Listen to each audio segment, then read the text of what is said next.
something that comes to mind when you think about individuals innovating when it comes to their finances?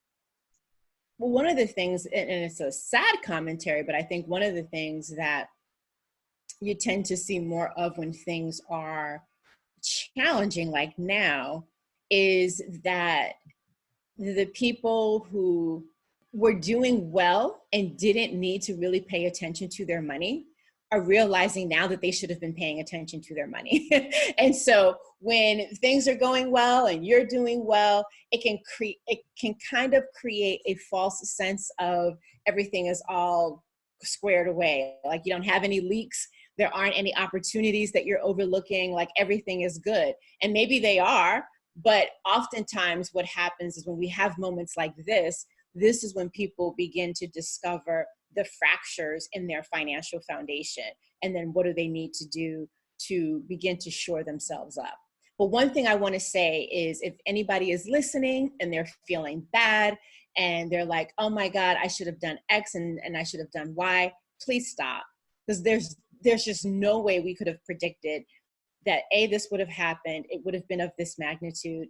And at this juncture, going down the road of what you should have done is not really going to be helpful. I think it's more important to ask the question of, what am I going to do now? And in that vein, what are some tips or advice or suggestions that you have been sharing with, like you said, people that you're working with or even friends and family?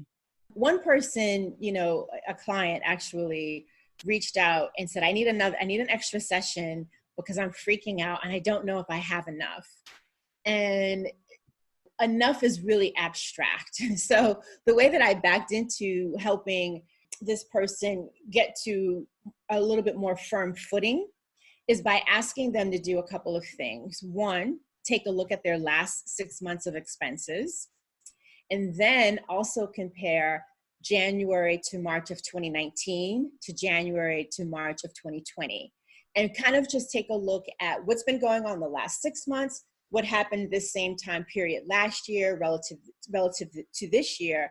And as you're looking at that, and yes, we're focusing on your expenses because at this point, that's probably where you have the most control. You're really looking to see if all of the expenses that you have on your plate, if they deserve to be there right now.